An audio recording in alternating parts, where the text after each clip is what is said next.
Random story number 4. Chantelle's Broken Heart. Inspired by Michel Aristocrat's photo, Bishme Cromartie.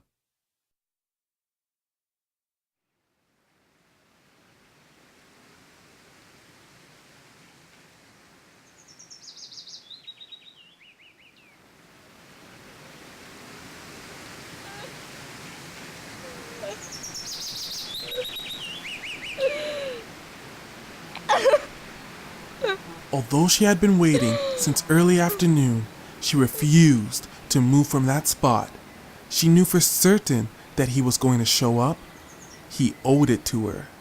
The sun was beginning to set on the gloomy day, and the temperature was beginning to cool around her, but none of that would deter her from meeting him one more time.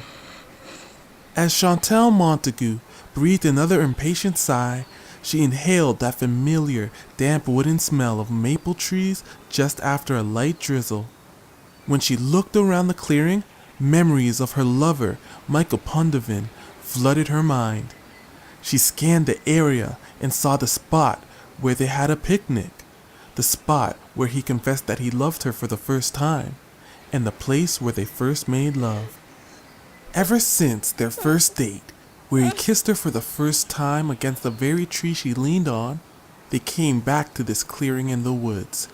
It was their special place, a hideaway from her disapproving parents. They could enjoy the warm embrace of each other while continuing their descent into love as if they were the only two people in the world. Replaying those pleasant, beautiful memories in her mind only made her angrier. The love she felt was so intense in those moments. How was it possible that he didn't feel the same? How could he let that love go? Why? For months, she had desperately wanted to know the answer to these questions and many more. The fact of the matter was that it had been almost a year since they had been together in that clearing. Almost 3 months after that rendezvous, he told her that their relationship was over. Another 2 months after that was when she heard he was to marry someone else. If it wasn't for a chance meeting at a local bakery, she may have never had the opportunity to set up this one last encounter. Soon, he would move to the other side of the country to marry his fiancée and start his new life. As the events of the past year raced through her mind, forcing her to relive the wild ride of emotions she felt over that time, she heard the faint sounds of bushes rustling and horse hooves. Chantelle quickly attempted to fix herself up as best as she could. Months of depression had turned her hair into a frazzled mess. She was able to braid about a third of it, but was too distraught to do the rest. Now, she just wiped her face clean of any tears, straightened her black frilly hat, and fixed the long hairpin at the back of her head that held her braid up like a halo. She looked ahead to see Michel emerge through the edge of the clearing, riding his horse. He stuck his hand straight out in front of him to clear the branches in his way.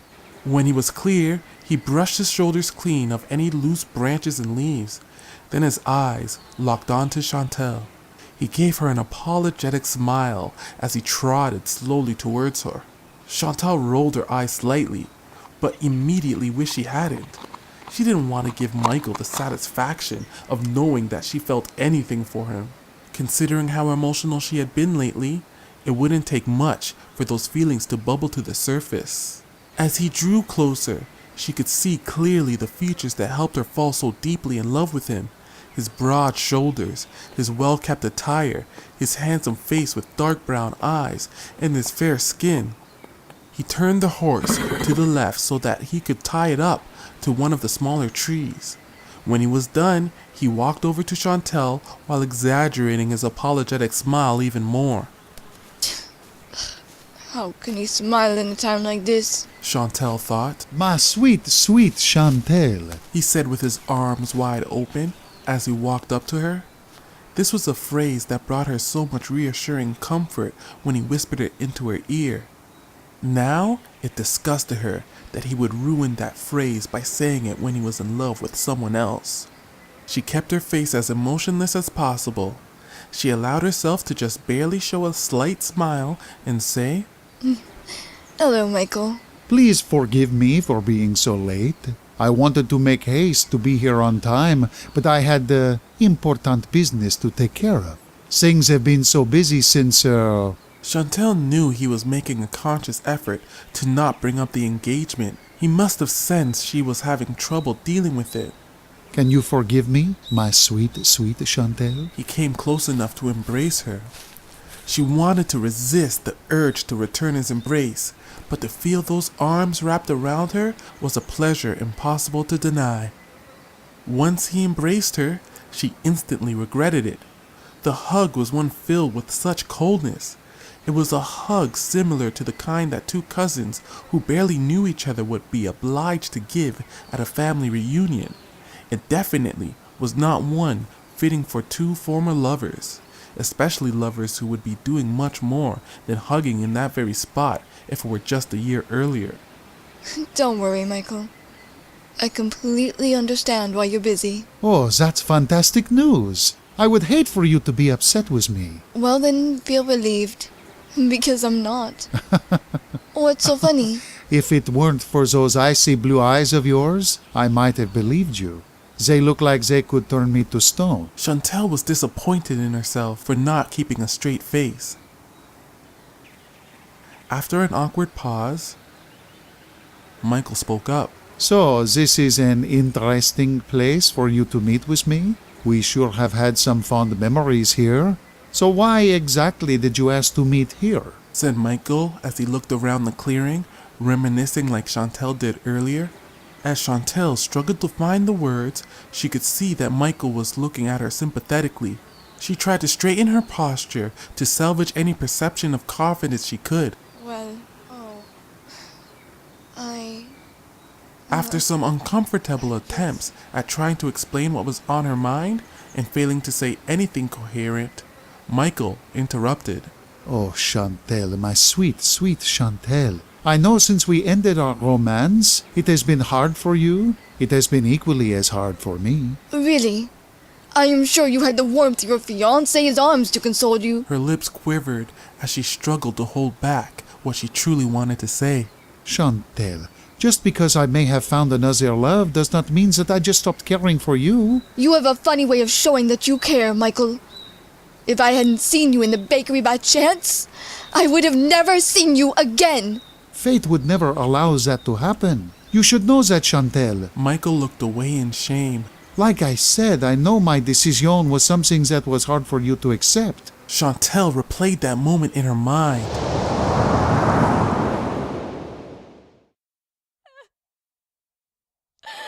Her on her bedroom floor, sobbing, begging, and pleading for Michael to stay.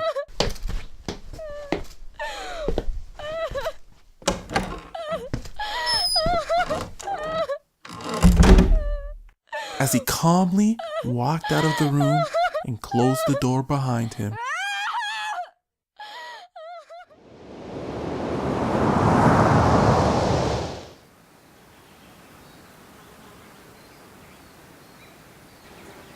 It would not have been right for me to ruin your healing by reinserting myself in your life when you weren't ready. Staying away was the best thing I could do for you. And now we are here, able to look back at the fond memories we shared. We should cherish this moment before the plains and mountains are between us. It hurt her deeply to hear him reinforce that he was leaving. Their relationship was over. But it's just that. As she struggled to find the words to say, tears started to flow down her cheek. When we were together, the love I had for you was so strong. It was so pure. It was so unbreakable. There's not another man on this planet that could have come between us. How could it not have been the same for you? How could you leave me on my bedroom floor, begging for you to come back? Michael gently raised his hand to wipe Chantelle's tear. As his hand drew closer to her cheek, she noticed that he was wearing an engagement band.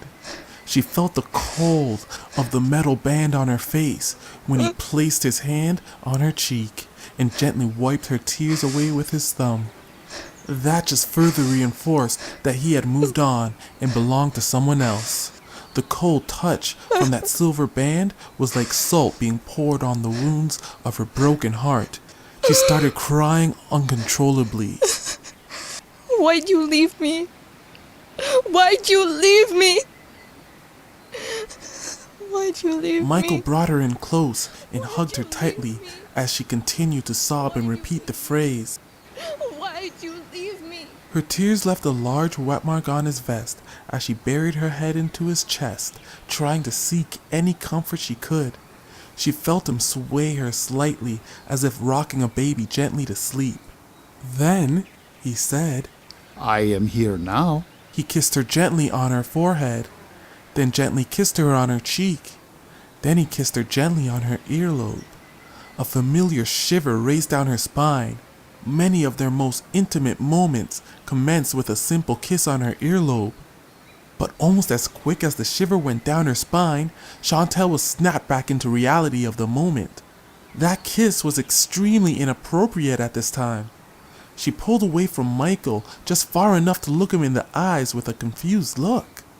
Almost as if he was reading her mind, Michael explained, This place has always felt like it was our own little world. If we have one more moment together for us to remember, only the birds and the trees will know. I think you need closure, and maybe one more night of passion in this place meant just for us will give you the closure you so desperately need. She couldn't believe what she was hearing. It was absolutely ridiculous. He had spent most of their rendezvous reaffirming the love they once had was now meant for someone else. Now, by the goodness of his heart, he was willing to give her one more night of passion for closure? The condescending nature of the statement disgusted her. The more she thought about it, the clearer the answers to those questions in her mind became. The clearer those answers became, the more enraged she became. Even still, as he closed his eyes and moved his head forward, led by his lips, her lips were drawn to his like a magnetic pull. When their lips met, the warmth she once felt from his kiss was completely absent. As he unbuttoned his vest with his eyes still closed and lips still engaged in the kiss, she took the long hairpin out of her hair. The braid fell quickly down her back. Just as Michael was taking his left arm out of his vest, she broke away from the kiss. All Michael had time to do was give Chantelle a curious look.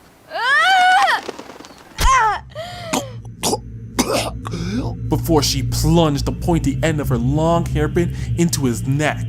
Her cold blue eyes looked deep into his. A mixture of pain and shock and confusion invaded his face as blood spurted out of his neck. He tried to reach out and grab her. She screamed and stabbed him in the neck again. He grasped his neck, trying to stop the bleeding, but blood poured between his fingers. He lunged at Chantelle, but she swiftly sidestepped him. He clumsily hit his head on the tree trunk and crumpled to the ground. She started to walk away, looking into his eyes with her ice-cold stare as he crawled towards her, leaving a trail of blood in the grass. One hand clutched his neck, while the other was outstretched towards her. He was trying to say something. The only things that came out of his mouth were blood and gasps for air. She hurriedly untied his horse and climbed onto the saddle. Before she left, she looked down upon him one last time. His face was full of anguish, desperation, and blood. It was much different than the handsome face he rode into the clearing with, but much more fitting too. With that thought, she whipped the horse and galloped out of the clearing along the path she came in.